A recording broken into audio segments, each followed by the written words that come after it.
¿Sabías que la ARL se transformó en el IDOPRIL, Instituto Dominicano de Prevención y Protección de Riesgos Laborales, a partir de la entrada en vigencia de la Ley 397-19? Reconocemos que la promoción y prevención de la salud es vital para la protección de los trabajadores. Por esto, nos adaptamos a las diferentes plataformas digitales. IDOPRIL, Salud y Seguridad Laboral.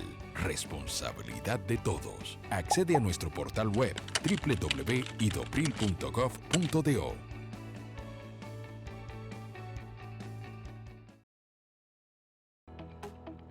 El Banco Central hace política monetaria. Para ello, utiliza la tasa de política monetaria, buscando incidir en las tasas de interés a que los bancos captan ahorros y prestan para el consumo de los hogares y la inversión de las empresas. El objetivo de la política monetaria es mantener la inflación en torno a una meta definida por el Banco Central, logrando la estabilidad de precios y contribuyendo a crear las condiciones para un crecimiento económico sostenido. Banco Central de la República Dominicana, por la estabilidad y el crecimiento.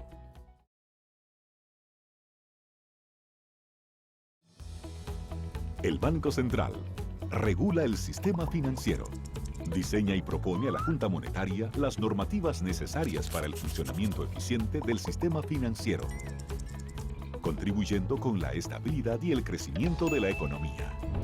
Banco Central de la República Dominicana, por la estabilidad y el crecimiento.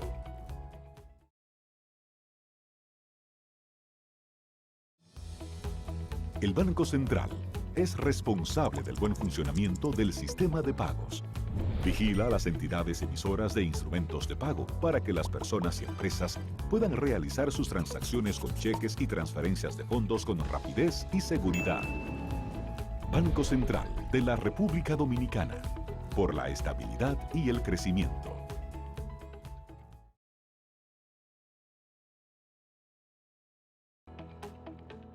El Banco Central emite el dinero. Es la única institución autorizada por la Constitución de la República Dominicana y la Ley Monetaria y Financiera número 183-02 para emitir los billetes y las monedas que las personas y empresas utilizan diariamente.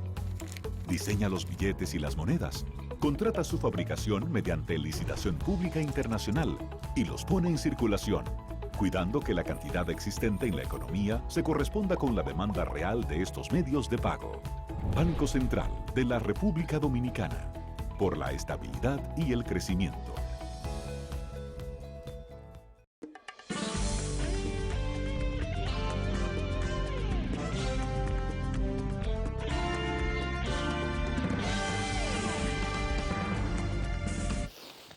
Muy buenas tardes, amables televidentes. Bienvenidos a su cita diaria, crepuscular y nocturna de Teleimpacto, que es al final de la tarde y comenzando la noche. Ponga su caridad en buenas manos. Apoye el Patronato de Lucha contra el Cáncer de Villa González Incorporado. Una verdadera institución de servicio al prójimo y al pobre, específicamente al pobre. Y discúlpenme que tengo que mandar a decirle a los muchachos que me bajen la voz. Que me bajen la voz.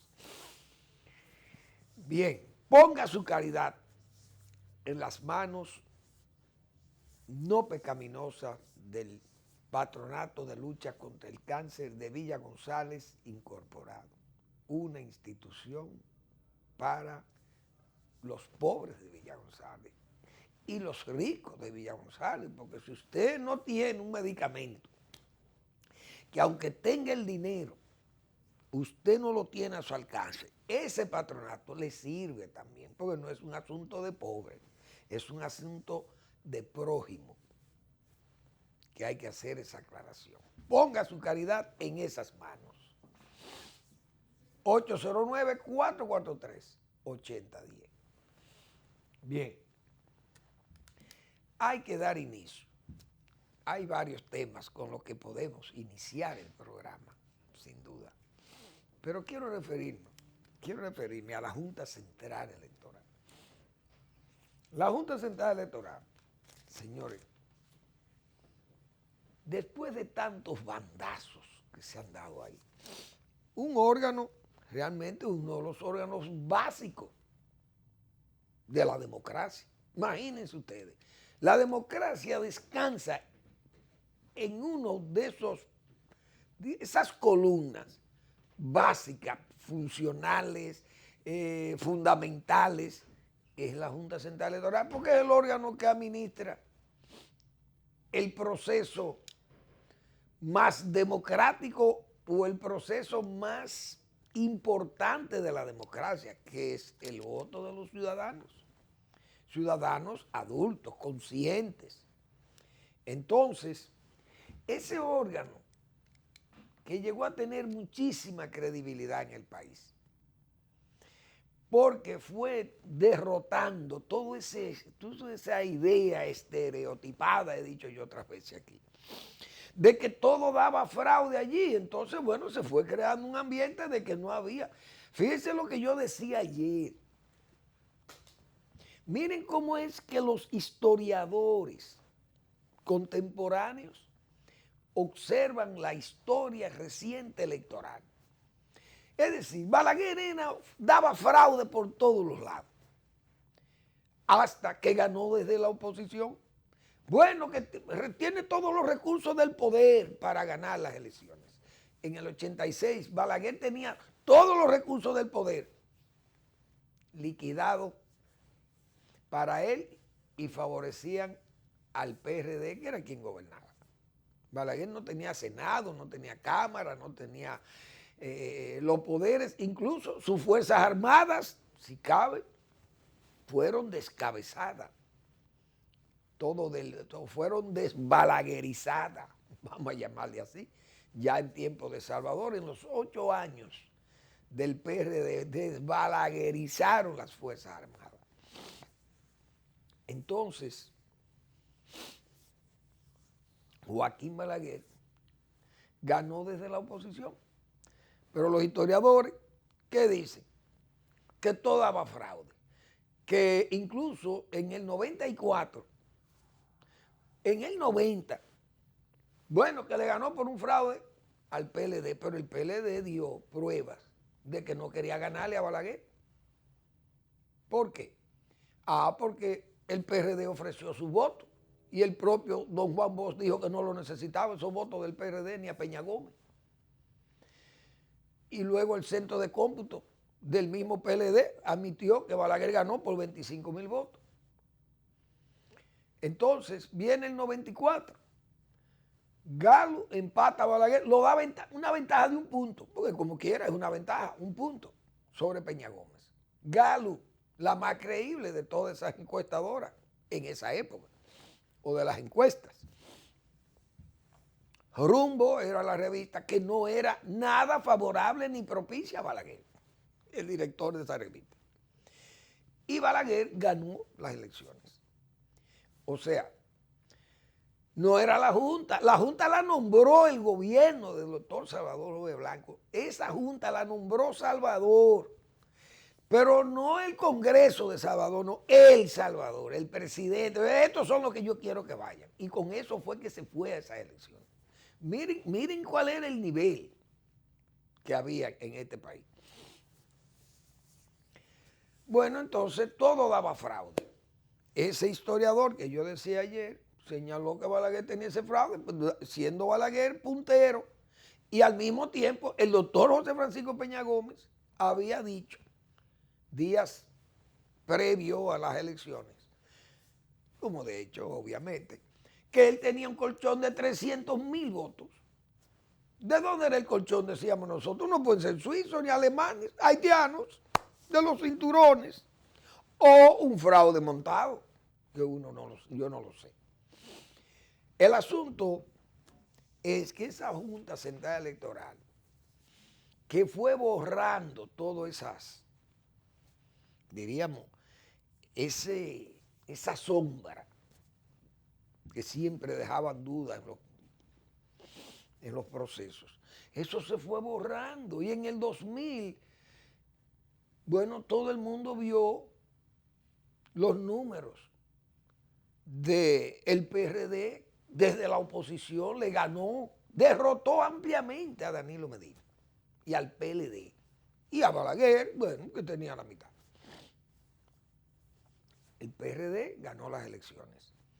En el 2004, el PLD no necesitaba queja ni nada, es más, ni revisión de nada, simple y llanamente ni siquiera contar. Porque eso se veía, el triunfo de Leonel Fernández en el 2004. En el 2008 fue más competida porque hubo muchos problemas incluso que intoxicaron la situación nacional, porque recuerdan las crisis, las lluvias incluso afectaron a Leonel Fernández en esa reelección del 2008, pero ganó porque era un candidatazo. Le ganó al PRD y no hubo gritería. Entonces, vinieron las elecciones del 2006, las intermedias en el 2008, la del 2010, nadie dijo nada. En la del 2010, las elecciones congresuales, bueno, y quedaron muy bien, las intermedias. Y el PLD ganó ampliamente, 31 senadores, qué sé yo. Luego la del 2012, si hubo cuestionamiento, no fue en la Junta. Se cuestionaba que el presidente Leonel Fernández tuvo que hacer un esfuerzo extraordinario y meter el gobierno en campaña para que Danilo Medina no perdiera de un candidato malo, pero que se había convertido en bueno, porque el candidato opositor que él tenía, ese candidato malo, no pegaba, que era el propio Danilo Medina. Óyenme, perdiendo la segunda vez de quien lo derrotó la primera, que era comprensible la primera. Pero en la segunda vez que estuviera en esos niveles, después de Leonel Fernández haber hecho un buen gobierno, pero tenía un candidato que no era bueno, Danilo Medina, no era creíble para la época. Y estaba con un puntaje muy amplio, despegado del señor Hipólito Mejía, que salió en forma pestosa del poder. Pero la Junta hizo su trabajo en el 2012. En el 16, Danilo Medina fue un candidatazo. Hizo todo lo que se hizo, pero no hubo cuestionamiento para que él ganara las elecciones allí. No se cuestionaron esas elecciones. Hubo quejas, bueno, quejas como siempre. Y hay que subrayarlo eso, como siempre. En resumen, las juntas o la junta como órgano mejoró su imagen de tal forma que éramos modelo para la región, pedían auxilio, ayuda técnica y logística de la Junta Central Electoral Dominicana en toda el área, en países como Ecuador, mucho más grande que nosotros, y países, Venezuela, qué sé yo, pues incluso comenzamos a exportar observadores de los procesos electorales cercanos o regionales. Verbigracia, señores, la economía más grande de América Latina después de Brasil es México. Pero México es un país que está en desarrollo y con alta tecnología. El jefe de la delegación de observadores de OEA fue dominicano, es decir, don Leonel Fernández. Observó las de Venezuela y observaron muchísimas elecciones, sean en Uruguay, perdón, Argentina, por donde quiera. Es decir, nosotros éramos un referente. Hoy dudo que ya nosotros seamos nada, porque la Junta Central Electoral ha perdido brillantez, lucidez, credibilidad. Toda esa actitud, esa testarudez pétrea del presidente, lamentablemente el presidente de la Junta Central Electoral. Después de todos aquellos escándalos que estremecieron la conciencia nacional por su testarudez, por su tosudez, trajo un fraude ya comprobado en la observación electoral de un órgano no propicio a Leonel Fernández. Dice que eso fue ilegítimo total. El propio presidente admite que hubo errores que afectaron el proceso en contra de uno de los candidatos. Y el error mayor, entonces, el cisma que provocó en el PRD y el PLD. Ese fue el resultado de un manejo inadecuado, de un manejo irresponsable de la Junta Central Electoral, por no hacer lo que ahora está haciendo, algo todavía más, diríamos, más grave, que el propio presidente tenga que anunciar ahora, como leo aquí, las cosas que se le hicieron, las críticas que se le hicieron. ¿Cuántas críticas se le hicieron a la Junta Central Electoral con respecto a este asunto del voto automatizado y el conteo de los votos? Incluye votación y escrutinio automatizado. La Junta propone conteo automatizado y manual en febrero. Ahora están atendiendo lo que se le pidió con tiempo, pero solo aquella terquedad, como digo yo, esa obcecación fría, casi maníaca que tuvo este señor. Bueno, no, es un fracaso contar, pero ahora es un fracaso contar, ¿o no? Señor, eso era lo que usted tenía que hacer, porque usted no auditó a aquel equipo y hoy esa propuesta de la Junta sigue siendo preocupante aún con el conteo físico. Porque si se va a votar automatizado, eso no se auditó, no se sabe si fue atacado. Eso hasta que no se audite en ese equipo, no es verdad. Y que lo haga un organismo como la OEA. Aunque sean elecciones municipales, no, esas son municipales, no importa. No, esas elecciones son muy importantes. ¿Por qué? Porque quien gane esas elecciones o quien quede mejor posicionado en esas elecciones tiene la ventaja de que en mayo ya el electorado piensa que ese es el que debe ganar, el que puede ganar, y eso le da una ventaja estratégica al que gane. Entonces, si el gobierno probó que se podía votar electrónicamente, le buscan el mecanismo para que se vote y aparezcan las boletas físicas, qué sé yo. Algo hacen hasta como pasó en el sur. Bueno, se está votando, toda la gente que está adentro va a votar, que ahora vemos que hasta los que no estaban dentro votaron en el sur, porque era un relajo lo que había. Es decir, la gente llegaba a las 8 de la noche y votaba. Llegaba a las 11 de la noche y podía votar. Y llegaba a las 5:30 de la tarde y podía votar. Pero ya se había cerrado a las 4. ¿Y creen ustedes que es verdad que todo ese gentío estaba ahí dentro de ese recinto esperando para votar? No era que iban llegando a la hora que le diera la bendita gana. Ese desorden fue el que apañó esa junta. Entonces esa junta ni es la junta creíble, ni es creíble el sistema. Esa es la pura verdad. Entonces, porque son elecciones, esas no tienen importancia, porque esas son elecciones municipales, sí tienen importancia. Entonces la Junta dice que luego de analizarla decidirá sobre el uso o no del sistema de voto automatizado.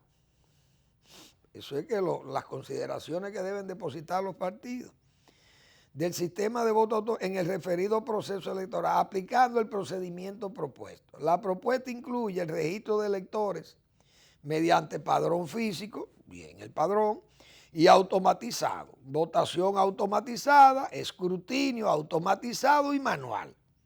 Transmisión de resultados una vez se haya completado el escrutinio manual. Bien, pero ¿quién duda que se transmitan fraudulentamente, que se vote fraudulentamente y que aparezca la boleta? Porque ¿qué hacían en el sur? Y más ahora, ¿cuántos hay aquí que van a votar? Bueno, hay 40 o 50 que están en la fila, o 100 o 200. Denme todas las cédulas. Y van a chequearla. Mira, están todas chequeadas las cédulas. Y quién sabe si lo ponen, si votan, si le dicen, miren, ya no hay tiempo, lárguense, que ya no hay tiempo para seguir votando, y ya esto se cerró. Y lo pusieron a votar también. Uno no sabe, porque es que ya ese sistema está con las dudas dentro. Ese sistema automatizado de voto está infectado. Ustedes han visto un virus, cuando dicen una computadora tiene un virus, que qué sé yo, que eso está infectado. A menos que se audite, que se le haga la autopsia y se sepa si el cadáver, si el muerto murió de lo que se cree que murió o no, porque de la única forma es haciendo la autopsia. Pero no se quiere hacer nada. No, vamos a seguir con el mismo cadáver. Es que vamos a seguir trabajando. Pero así no, es que eso como quiera va a dejar las dudas. Eso, aunque cuenten ya, bueno, le vamos a contar para que no digan que no se cuenta, se va a contar. Y que si sigue la envoltura y sigue adentro, el mal, el virus, la infestación, el microorganismo, está dentro. O el virus, o la bacteria que crea esa infestación ahí. Todas esas cosas, ¿no? ¿Con qué se controla eso? Con un bactericida o con un fungicida. Por eso es que se aplican esos fungicidas, bactericidas, nematicidas, para eliminar el mal. ¿Cómo usted elimina el mal si está adentro? Hay que investigar cómo ese comportamiento que tuvo ese equipo. No se va a hacer. Y si no se hace, seguirá siendo la misma trampa, probablemente sigue el mismo fraude como se anunció. Por tanto, esa junta, yo creo que hay que hacerle las precisiones que le hizo el doctor Marino Vinicio Castillo, Julio, vete, y Roberto también, que vayan todos. Y nombrar una junta, la que sea, pero que venga con otro criterio, con otro. Realmente eso es penoso, es una vergüenza ver, honestamente, para mí, desde luego, ver ese cambio, esa reversa en una junta electoral, que estando los mismos actores, señores, vuelvan a caer en el gancho, como se dice, como decía el doctor Sanglú. Los políticos, los partidos políticos van a caer en el mismo gancho con esto. Mire, es mejor que eliminen ese voto automático. Ahora, que usen equipo de identificación automático, eso no afectaría. Pero de que se permita votar y que esas cosas ya están infestadas, digo yo, que soy un verdadero profano también, porque debo decir eso. Pero yo creo que estamos lo suficientemente concienciados, la gente. Yo no sé, pero yo creo como que la gente está tranquila y sabe que no hay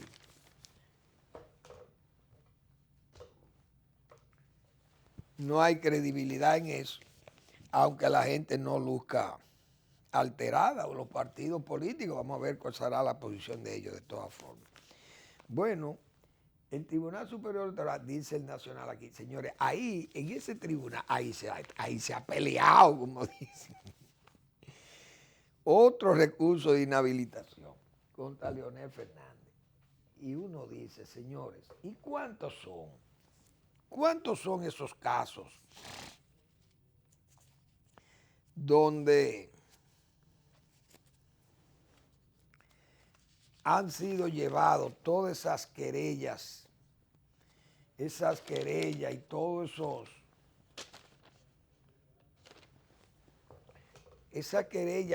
esos querellantes que se han presentado contra Leonel Fernández en ese Tribunal Superior Electoral y en la Junta y en todo, por donde quiera, que es un acoso?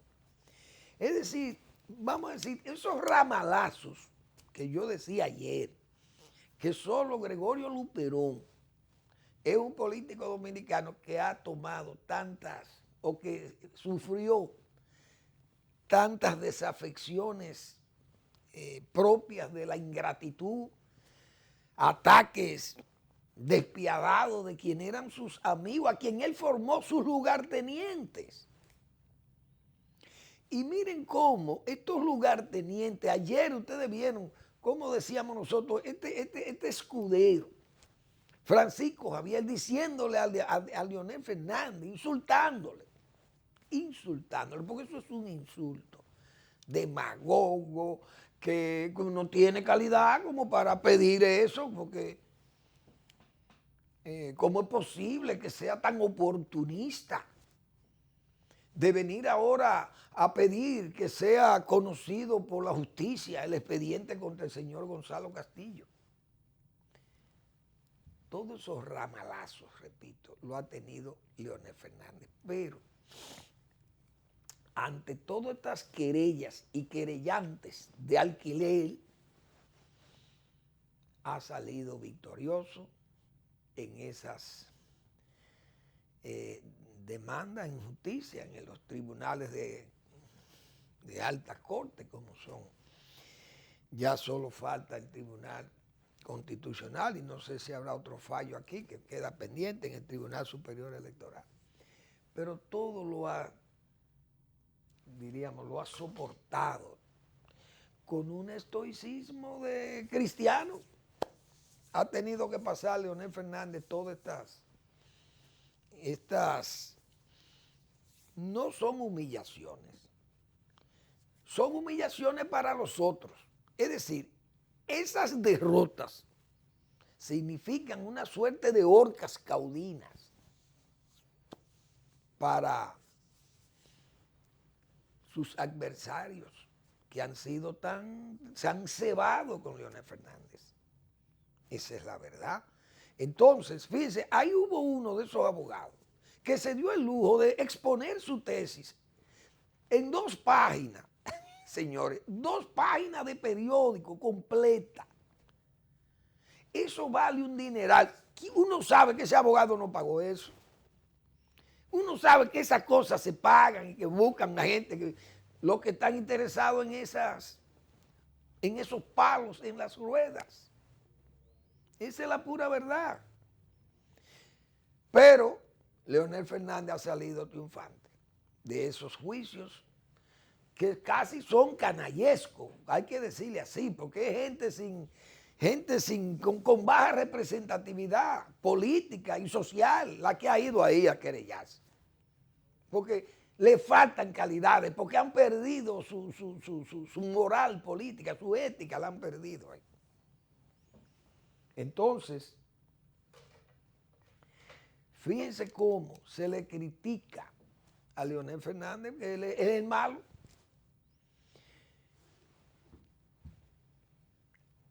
A Gonzalo Castillo, que se le ha exigido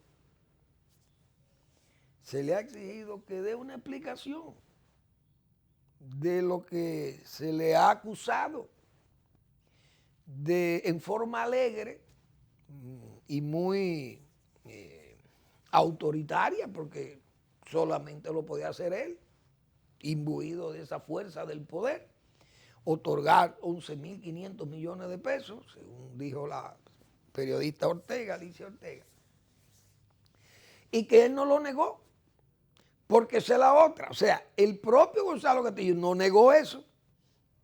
Él dijo que él actuó con la ley, bajo el amparo de la ley, y que eso está legal y que el pueblo dominicano no se merece que las familias pudientes de este país se sacrifiquen por este pueblo. Y él que le dio ese bienestar a millones de dominicanos por vía de su cargo. Y de otorgar esos dineros en forma alegre a contratistas que ayer fueron quienes le sufragaron su propia campaña, tampoco negada. Ahora, ¿a quién apela él? Señores, eso ha sido objeto de burla. Yo quiero que los muchachos me pongan, antes de irnos para la pausa, porque vamos a completar el comentario ahí. ¿A qué fiscal apeló Gonzalo Castillo? Para darle una explicación no solo a los líderes políticos que la han exigido, Leonel Fernández y Luis Abinader, sino al pueblo en sentido general. Vamos a ver a qué fiscal, cuando nosotros decíamos, bueno, pero busquen un fiscal independiente, que así hay más credibilidad en la investigación. Pero ¿por quién se decanta el candidato? Por este fiscal, que yo voy a poner un cortito aquí, un CD, un fragmento de unas declaraciones del señor Lidio Cadet, que es el fiscal a que ha apelado el señor Gonzalo Castillo para que le aclare a la opinión pública, le diga que él ha actuado con seriedad y con calidades, que la ley lo ampara a hacer lo que él hizo. Vamos a oír el fiscal a que ha apelado, repito, don Gonzalo Castillo.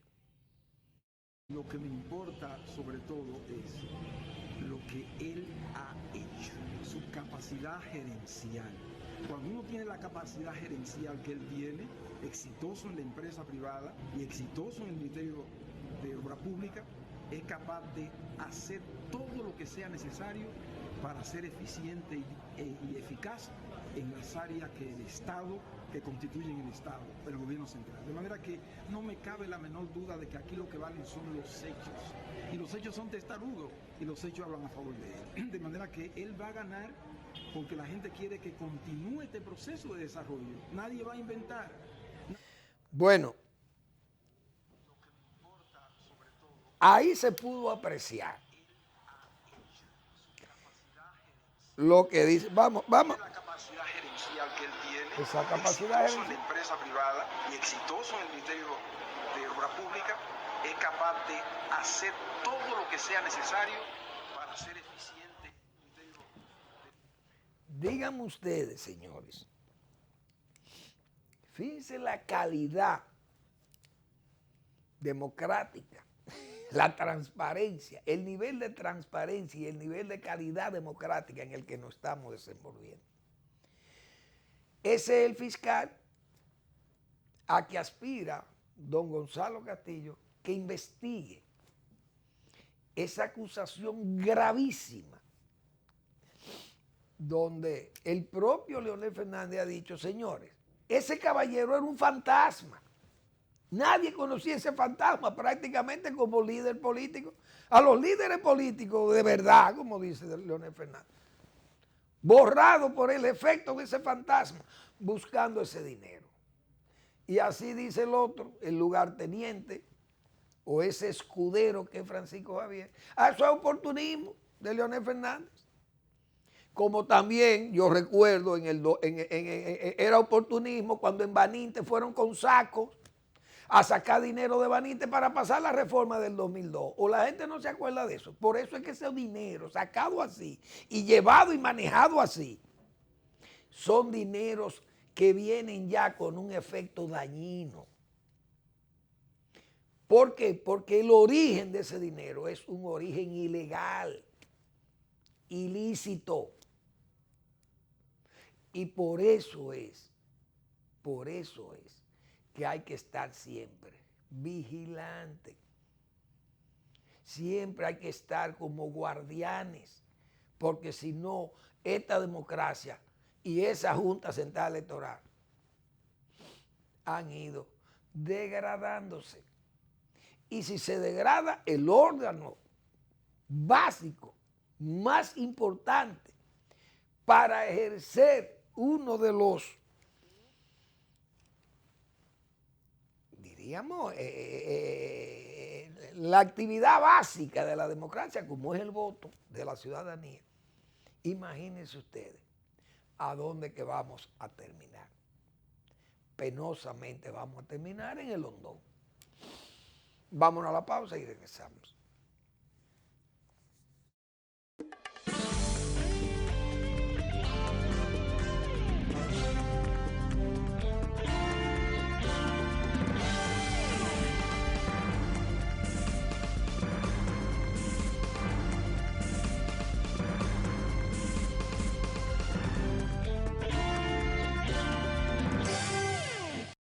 ¿Sabías que la ARL se transformó en el IDOPRIL, Instituto Dominicano de Prevención y Protección de Riesgos Laborales, a partir de la entrada en vigencia de la Ley 397-19? Reconocemos que la promoción y prevención de la salud es vital para la protección de los trabajadores.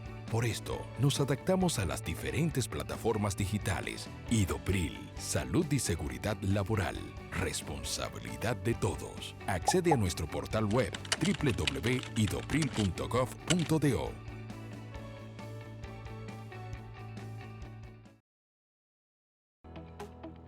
El Banco Central hace política monetaria.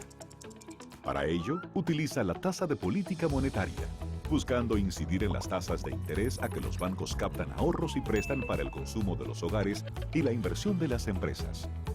El objetivo de la política monetaria es mantener la inflación en torno a una meta definida por el Banco Central, logrando la estabilidad de precios y contribuyendo a crear las condiciones para un crecimiento económico sostenido. Banco Central de la República Dominicana, por la estabilidad y el crecimiento.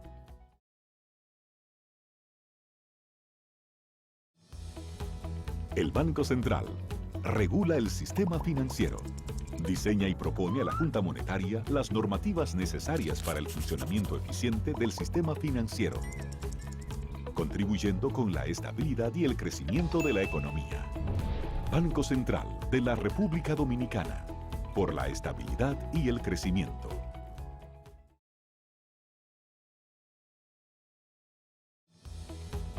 El Banco Central es responsable del buen funcionamiento del sistema de pagos. Vigila a las entidades emisoras de instrumentos de pago para que las personas y empresas puedan realizar sus transacciones con cheques y transferencias de fondos con rapidez y seguridad. Banco Central de la República Dominicana, por la estabilidad y el crecimiento.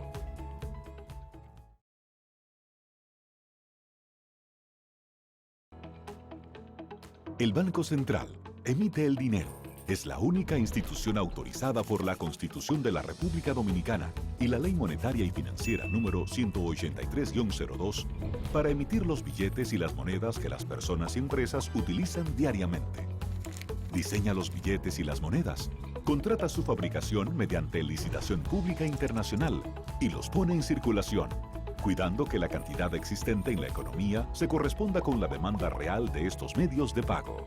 Banco Central de la República Dominicana, por la estabilidad y el crecimiento.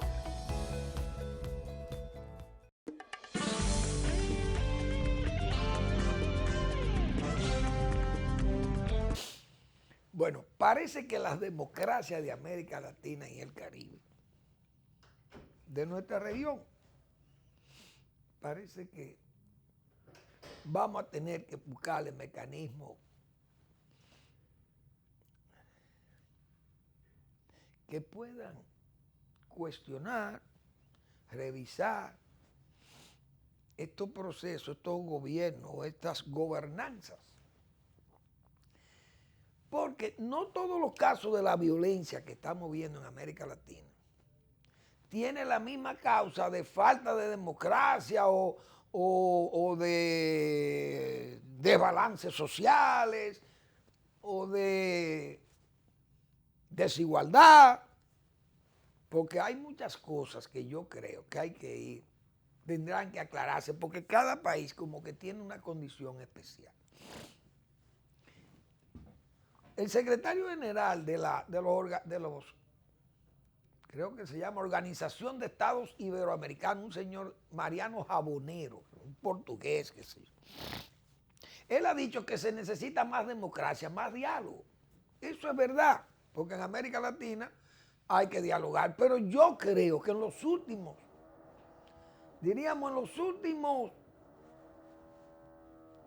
40 o 50 años, en América Latina se ha estado, bueno, hay que ver cómo se han deteriorado, o no deteriorado, cómo fueron desterrados los golpes de Estado de los militares. Fueron desterrados de América Latina. Eso es un avance democrático. Fíjense que dentro de esos países, Colombia no tuvo ese problema. de golpe de Estado. A Rojas Pinilla, bueno, lo sacaron de ahí, Rojas Pinilla era un dictador, pero después se sometió al escrutinio.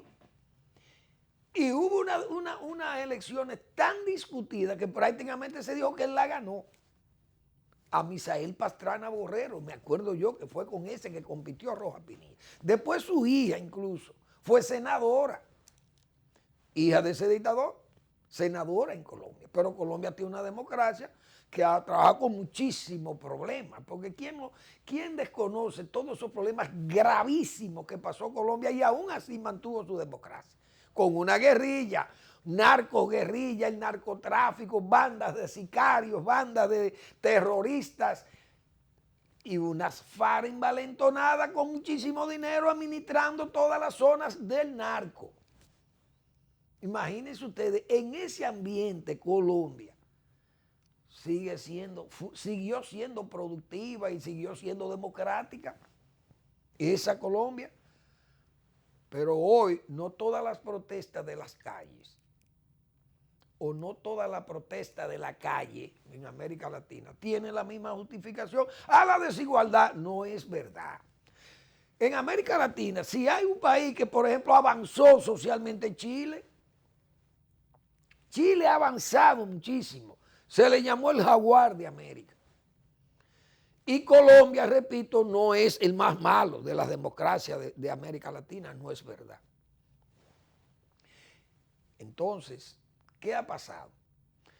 Bueno, el caso de Bolivia o el caso de Honduras, cuando el señor Zelaya, o el caso de Venezuela, o el caso de Nicaragua, o el caso, por ejemplo, que revienta en Cuba protestas. Entonces, si revientan en Cuba, fue el imperialismo. Si revientan en Nicaragua, fue el imperialismo. Venezuela, el imperialismo. En Bolivia, el imperialismo. Ahí viene el imperialismo. Golpe de Estado en Bolivia. Pero ese golpe no es el golpe técnico, aquello de los golpes del gorilazo o del gorilismo. No es ese golpe donde los militares se quedan. Aquí usted no ha visto un militar en Bolivia que diga, mire, esta esquina de mando es mía, esta esquina de poder es de nosotros. No. Claro. En Bolivia parece que Evo Morales no pudo hacer lo que se hizo en Venezuela, porque Chávez era un mesianismo mítico puro, bonapartismo. Y Maduro, se convirtió en dictador bajo la sombra del chavismo. El chavismo como que dejó una suerte de herencia firmada. Venezuela es de Maduro, lo dice Chávez, su dueño. ¿Por qué? O sea, le firmó unos, ¿cómo se llama esto? Los títulos de propiedad de Venezuela, Chávez, antes de morir firmó, mira, esto es de Maduro. Así estaba Venezuela. Y entonces eso no es democracia. Pero, ¿qué hicieron en Venezuela? Le entregaron las principales industrias que maneja el gobierno, la manejan los guardias. Igualito que en Cuba, que la manejan los guardias. En Nicaragua lo manejan el empresariado, tiene sus fábricas, pero el gobierno lo que ha hecho es una alianza estratégica, como dicen, con los empresarios, le ha dado de todo, manejó la ayuda de Venezuela para darle riqueza o aumentar la riqueza y solidificarse en el poder. En Bolivia parece que Evo en los 14 o 15 años, no sé cuántos años fue que gobernó, no pudo pasar ese control a los militares, como ha hecho Venezuela. Como en Chile no lo hicieron, entonces le dieron el golpe. En Venezuela da más brega el golpe porque los militares son los que manejan la economía de Venezuela, como pasa en Cuba, repito. Entonces, en Bolivia lo que faltó fue mala democracia la de Bolivia. Porque en Bolivia el señor Evo ya se ha explicado todo lo que pasó con el referéndum. Entonces, ¿qué es lo que se necesita en América Latina? Referéndum. Ese referéndum de Bolivia es un éxito si se puede replicar en toda la América Latina. Porque Chávez, incluso, si hay que darle un crédito a Chávez, es que Chávez se sometía al referéndum. y lo ganaba, porque es verdad, sus políticas sociales, bueno, que lo hagan los demás, está bien. Ahora, sin quererse eternizar, porque se eternizan. En 4 años termina, y que brinque, o que vaya 4 más y ya, lo que sea, hay que organizar los países. Entonces, la calidad democrática, ¿qué es lo que hay que hacer? Por ejemplo, en Colombia, a los 2 años, al presidente que está en Colombia, mira, tú te vas a someter a un referéndum. Si lo hiciste bien, te queda. Si lo hiciste mal, se va. Entonces, los presidentes estarían obligados a hacer las cosas bien para no tener que rebalar a mitad de camino. Porque ya que no tenemos regímenes parlamentarios que se caen cuando uno de los socios de ese gobierno decide romper esa mayoría, se cae. Miren cómo está Israel. Israel, ¿qué es lo que se critica? La democracia, una de las mejores democracias del mundo es esa de Israel. Miren cómo tiene a Netanyahu, un fiscal, tiene al primer ministro de Israel, lo tiene en acusación, un fiscal, el fiscal del Estado. Pero eso no es el fiscal de aquí, ese no es Jan Alain, que no hace caso cuando son cosas que tiene él que hacerle caso, pero no le hace caso porque son cosas del gobierno. Y el gobierno es él, o él es parte del gobierno. Entonces esas cosas, por eso yo decía un fiscal independiente para que vea el caso de Gonzalo Castillo y así se le aclare. Pero se le aclara sin mácula y sin ordene y mande. Esa es la diferencia. Miren Israel. Entonces eso es calidad democrática. América Latina, porque señores, el caso de Chile y Colombia no es el caso de Bolivia, ni debe ser el caso de Venezuela, ni siquiera el de Ecuador. Porque repito, en Colombia y en Chile ha habido democracia, método democrático, y ahí los regímenes son democráticos y hay trabajo democrático para la sociedad. Pero se agarran muchísimo, se pone de moda la calle, la indignación callejera, y entonces se pone de moda y todo el mundo quiere ir a la calle a vandalizar la calle. No, en Colombia no se justifica. No es verdad que en Colombia se justifica que vándalos vayan con su cara cubiertas, destruyendo todas las estaciones de Transmilenio, que es el sistema de transporte de ellos mismos. Ellos están pidiendo, eso está como era antes aquí. Aquí había alguna gente que protestaba para que le recogiera la basura, vaciando la basura a la calle. Es decir, nosotros queremos que el ayuntamiento no se recoja la basura. Bien, ¿qué hacían? Todos los zafacones lo viraban en la propia calle. Oye, ¿qué forma de protestar, de exigir es ese? ¿Qué pliego es este? En Colombia no es verdad que hay tanto malestar que esos tipos encapuchados vayan a destruir negocios, como pasa en Barcelona. Y en Barcelona la calle, los desmanes y todo ese vandalismo que hay en Barcelona es producto de la desigualdad o de la pobreza. No es verdad. Eso es producto del vandalismo político independentista, radical, etcétera, anarquista, etcétera, etcétera. Entonces no es por desigualdad. Lo de Chile a mí me luce que eso también es organizado porque está hablando la derecha que está gobernando en Chile, que ha ganado 2 veces. La derecha, esa derecha pinochetista, cosa increíble, pero eso es Chile. Y en Colombia gana otro derechista. Y entonces, pero hay que hacerle esa calle hay que alentarla a que se pase lo que está pasando en Bolivia. No, lo que está pasando en Bolivia todo el mundo sabe que fue por la calidad democrática o el insulto a la inteligencia democrática, que fue lo que pasó con Evo Morales. Por eso el mismo señor Jabonero dice, ahí no ha habido el golpe de Estado clásico. El golpe de Estado de Pinochet no es eso. Ni el golpe de Estado que en Bolivia esos surgían como hongos. Eso no son los golpes de Estado de Centroamérica, de El Salvador, de Nicaragua, de Costa Rica, de Guatemala. Eso no es verdad. Eso no es verdad. En Bolivia fue ese asalto a la democracia del propio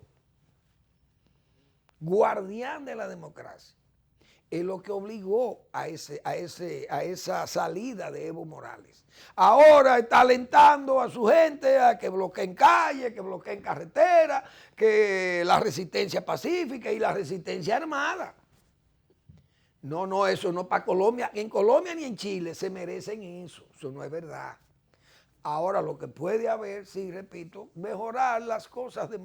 Por ejemplo, en Chile, el presidente de Chile no se ha negado a dialogar con nadie.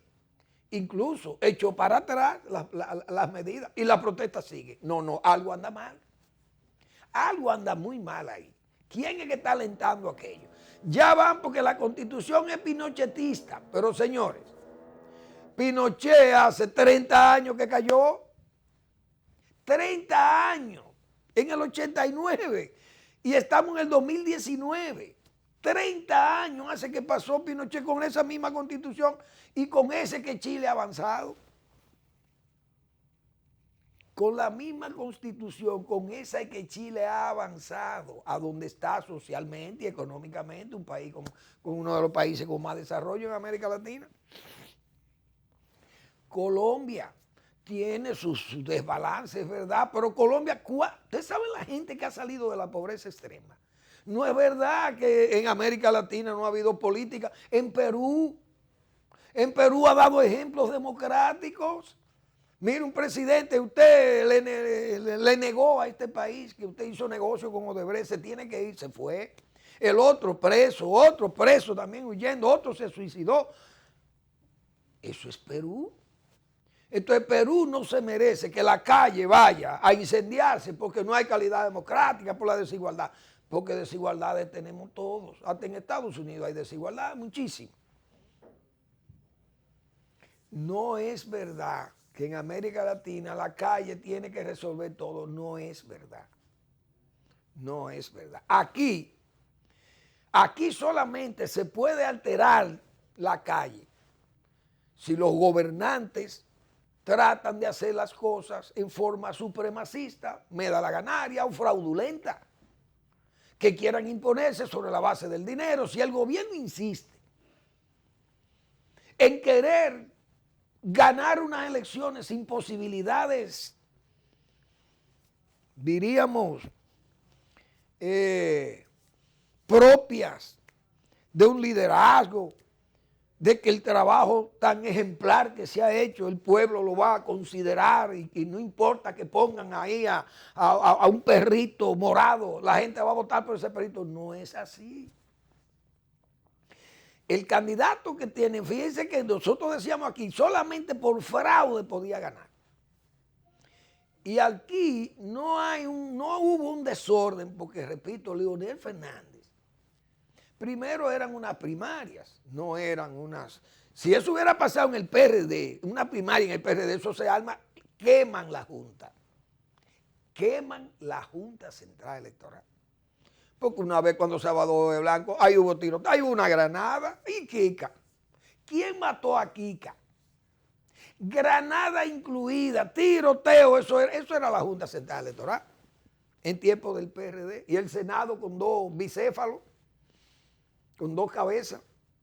Eso era tiempos grimosos. Esa es la pura verdad. Ahora,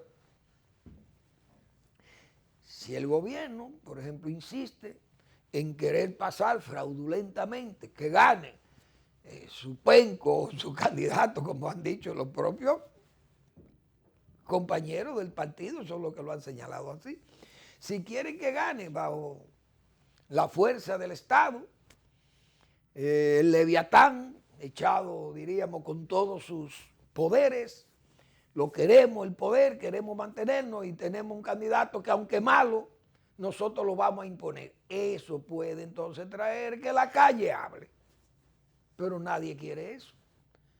A menos que, repito, se quiera imponer sobre la base del supremacismo o del hegemonismo por encima de la razón. Y en eso todo el mundo sabe que no todo, o mejor dicho, no hay una mayoría para eso. Y hay una situación muy difícil para que ese candidato pueda ganar impuestos. No es verdad. Señores, les invito a que vean la respuesta con el doctor Marino Vinicio Castillo, como todos los domingos. También que lean el blog La Pregunta, que siempre los miércoles publica el doctor Castillo en la red. Y gracias a ustedes por su atención y nos vemos el lunes de nuevo, al final de la tarde y comenzando la noche.